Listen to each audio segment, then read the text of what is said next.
회피형 성격 장애라고 생각했던 남자친구의 사연입니다. 저와 제 남자친구는 대학교 교회 동아리에서 만났습니다. 그때 남자친구는 대학교 졸업반이었고 사귄 후 곧바로 기업에 취업을 했습니다. 저는 아직 학생이었죠. 그때는 몰랐습니다. 이렇게 회피형 성격 장애자가 사람을 피폐하게 만드는 줄은. 사실 저는 이런 유형의 사람이 있는지도 몰랐습니다. 저희 가족 중에는 이런 사람이 없었거든요. 저희는 같은 대학에서 만났기에 같이 공유할 수 있는 것이 많았습니다. 종교적으로도 같아 역시 공유할 수 있는 것들이 많았고요.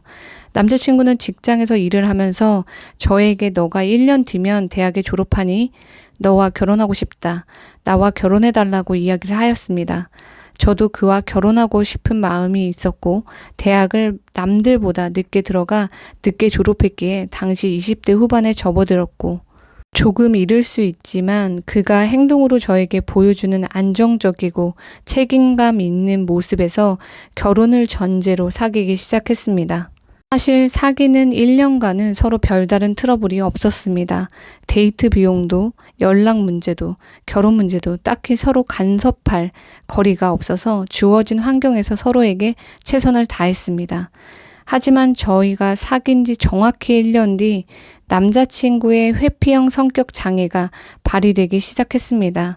사람이 가면을 써도 1년은 못 쓰는 것 같습니다. 어느 날 주말에 별 문제 없이 저희 둘은 데이트를 하였습니다. 명동에서 칼국수를 먹고 커피를 마시고 명동 성당을 구경하고 여기저기 구경 다니고 별 문제 없이 아주 지극히 평범한 데이트를 하였습니다. 그리고 서로 집에 잘 들어가라고 하고 인사를 후 각자 집으로 들어갔습니다.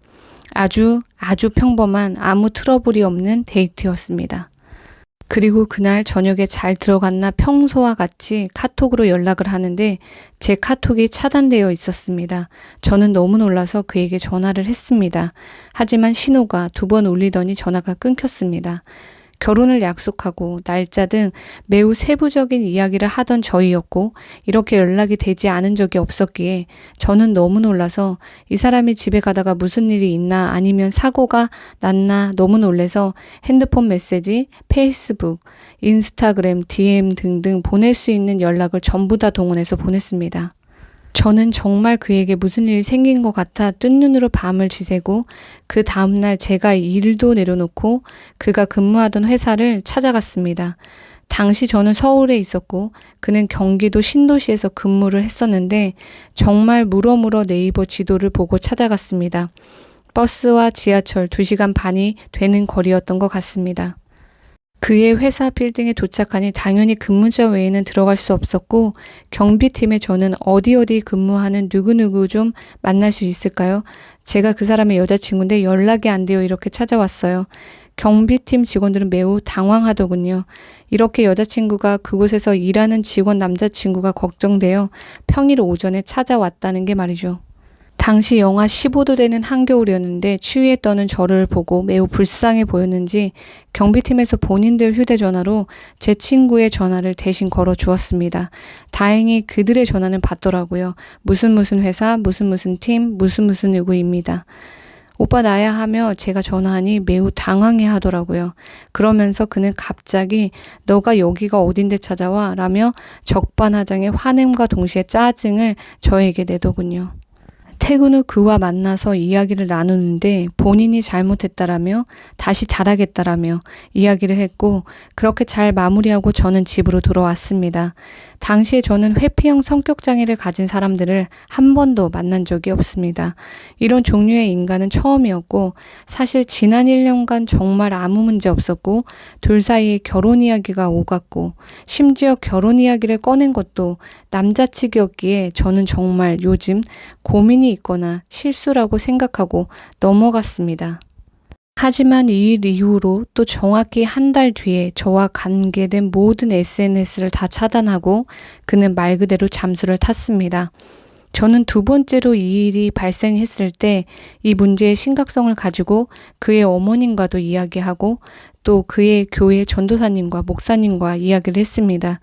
지금 생각하면 그들의 행동이 참 뻔뻔합니다. 그의 잠수 차단의 패턴은 한 달에서 2주 간격이 매우 좁아졌고 더 나아가 매우 상습적으로 변해갔습니다. 저는 불안의 극치로 달았습니다.